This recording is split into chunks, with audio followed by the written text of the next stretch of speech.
क्या रे बिडू, क्या हालचाल। आज तक हमने मुंबई अंडरवर्ल्ड और दाऊद इब्राहिम के बारे में कई किस्से कहानियां सुनाई, लेकिन आज हम ऐसे शख्स की बात करेंगे जो मुंबई से करीब 1600 किलोमीटर दूर यूपी के पूर्वांचल में अपनी हुकूमत चलाता था, जो यूपी का सबसे बड़ा माफिया डॉन था। उसके भौकाल से सामान्य लोग और वहाँ की गवर्नमेंट भी थर थर कांपती थी। उस बवंडर का नाम था मुख्तार अंसारी। एक वक्त पर उससे भिड़ने के लिए तत्कालीन मुख्यमंत्री और उस वक्त रहे सांसद श्री योगी आदित्यनाथ गोरखपुर से निकल चुके थे। दोनों के आमने सामने की टक्कर थी। एक आग था तो दूजा बारूद। दोनों मिलते हैं तो कैसा धमाका हुआ होगा, वह बात हम आज के वीडियो में करने वाले हैं। तो चलिए शुरू करते हैं यूपी के पूर्वांचल की कहानी। अक्टूबर 2005 उत्तर प्रदेश का मऊ जिले में दंगे हो रहे थे। लोगों के घर जल रहे थे और लोग चिल्ला रहे थे। इस दंगे के पीछे माफिया डॉन मुख्तार अंसारी था। वह खुली जीप लेकर और हथियारों के साथ मऊ में घूम रहा था और उसके गुंडे हथियारों से कहर मचा रहे थे। मऊ में हिंदुओं को चुन चुन कर निशाना बनाया जा रहा था, लेकिन प्रशासन मौन था। उस वक्त यूपी में मुलायम सिंह यादव की सरकार थी।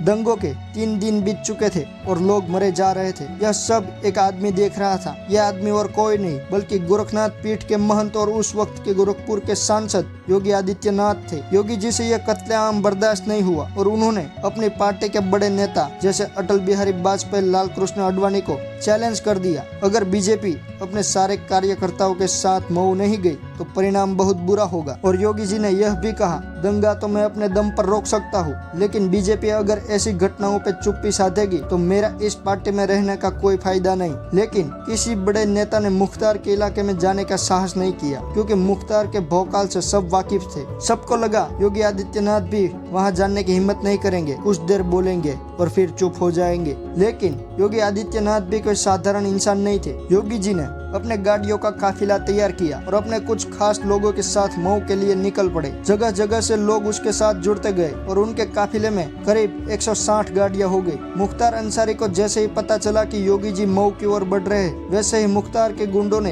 योगी जी के काफिले पर पेट्रोल बम से हमला कर दिया। उस हमले से बिना डरे योगी जी ने मऊ में एंट्री की। जैसे ही मऊ में योगी जी ने एंट्री की, वैसे ही मुलायम सिंह यादव की सरकार ने योगी जी की गिरफ्तारी का आदेश दिया। लेकिन पुलिस प्रशासन ने मुख्यमंत्री मुलायम सिंह यादव को खबर दी कि अगर योगी जी गिरफ्तार हुए तो मऊ के हालात और भी बिगड़ जाएंगे। प्रशासन ने कहा, योगी जी के हजारों समर्थक हमें भी नहीं छोड़ेंगे और मुख्तार गैंग का भी सफाया कर देंगे। मऊ के दंगों को रोकने के बाद योगी जी गोरखपुर लौटे और अगले ही दिन बीजेपी के नेताओं को बड़ा झटका दिया। योगी जी ने बीजेपी छोड़ने का ऐलान कर दिया। बड़े नेता और पार्टी दोनों को एहसास हुआ कि अगर योगी जी बीजेपी छोड़ देंगे तो पूर्वांचल में पार्टी की पकड़ चली जाएगी। लाल कृष्ण आडवाणी तुरंत गोरखपुर पहुंचे और उन्होंने योगी जी को मनाना शुरू किया। 2 दिन मनाने के बाद आखिरकार योगी जी मान गए और वह बीजेपी में बने रहे। लेकिन योगी जी ने साफ कह दिया कि अगर अन्याय के सामने मेरी आवाज दबाने की कोशिश की गई तो मैं किसी के आगे नहीं झुकूंगा। उस बात को 10 साल बाद योगी जी जैसे ही मुख्यमंत्री बने, मुख्तार के बुरे दिन शुरू हो गए।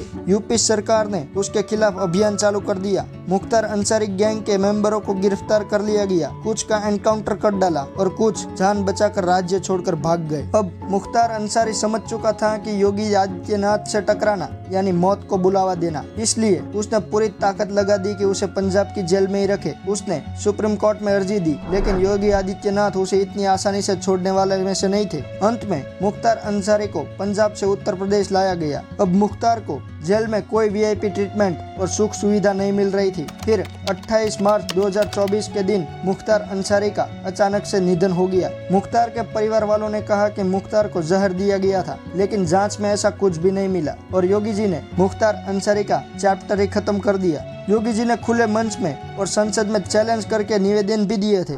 पोषित माफिया है और उसकी कमर को तोड़ने का काम हमारी सरकार ने किया है और फिर वो कहती है इसे हाउस करो, इस माफिया को मिट्टी में मिला देंगे।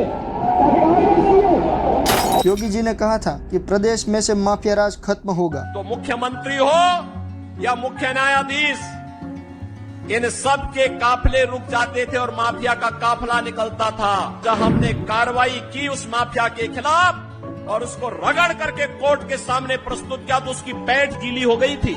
निर्दोष लोगों को मारोगे तो मिट्टी भी नहीं मिल पाएगी। और वाकई आज उत्तर प्रदेश में से माफियाओं का सफाया होने लगा है। अगर आप उत्तर प्रदेश से हो तो आपको योगी जी का काम कैसा लगता है वह कमेंट में जरूर बताएं। तो मिलते हैं फिर और एक नई कहानी के साथ। तब तक इस RR भाई का आपको बाय बाय।